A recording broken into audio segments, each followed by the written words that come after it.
good. Hey, Michael, how are you? Good. I recognize a lot of you from our 40 Days for Life work. Thank you. And I want to really thank you all for being here. And I think before we do anything, let's begin in prayer, okay? We first contacted them in February. We had a phone call with them, and they thought that they could just kind of, shake their pom-poms and get us to go away, and that didn't work. And then this whole political viral thing took place, and it kind of laid us back for a little while because we'd have been doing this a lot earlier than we are. But here we are now. We contacted them again, and what we're trying to do today is we're trying to get them. We know we're living rent-free in their head. We've got somebody inside there telling us that this does not make them happy. It's not our job to go after the Packers. It's our job to get rid of Planned Parenthood. Planned Parenthood is the target here. We just want to get the Packers' attention because they're the ones that said Black Lives Matter, but it's okay to give to Planned Parenthood. The hypocrisy of that is breathtaking. Life, liberty, in the pursuit of happiness. Our declaration, the preamble to the Constitution, is all about why we're here today. Where do those rights come from? They come from God.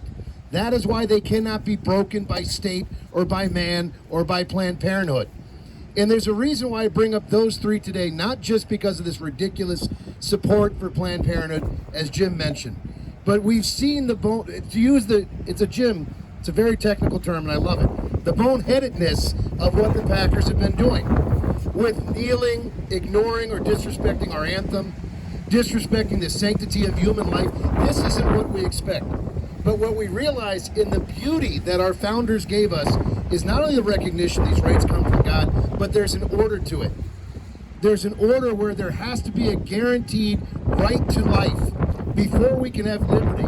This week we celebrated Veterans Day, where we recognize all those people, living and dead, who have served in our armed forces so that we could have liberty as well.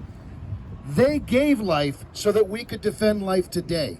Those two are tied together. And then, as to all the arguments we hear from people being paid millions of dollars to play a game, which is fine, they're very good at what they do, about their pursuit of happiness, I would say they get to pursue their happiness pretty well. So let's stick with defending life and remembering what liberty means. This gentleman has a sign that should make everybody in the front office weep, because it says Bears are pro-life, and he's right. The Chicago Bears have an adoration chapel in their headquarters.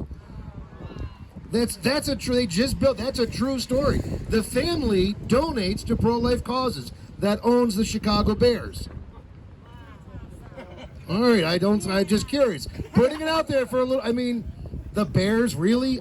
Seriously. When that becomes the bar within the NFL, we're in a bad place, ladies and gentlemen. So what you're doing today is very important. I'm going to share something now. Look, the wonderful police officer over there that's making sure we behave, very good guy. He's a regular, so very good guy. He told me, started talking, he goes, "Oh, I know your voice." So, but the reason he pulled over earlier was as soon as this crowd started to form, Lambeau contacted the police and had him come over.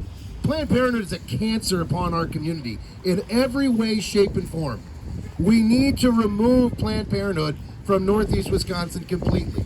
And this is where we start. And the fact that you're here today, far more fans here for this than are there for that right now. Think about that. There's more people on this sidewalk than there are inside the stadium to cheer the team. And that's telling. And that, by the way, there's a reason they're not letting fans in, and it's not just COVID. They don't want this happening more. They don't want the people that are upset and angry with them to be known to the public. They want to hide it. As Jim mentioned, my background's in public relations. The whole game they've been playing with us is to try to wait us out and try to marginalize us by acting like we don't exist. That's another reason we're here today. They can't deny what's here. We know they can't. They called the police already.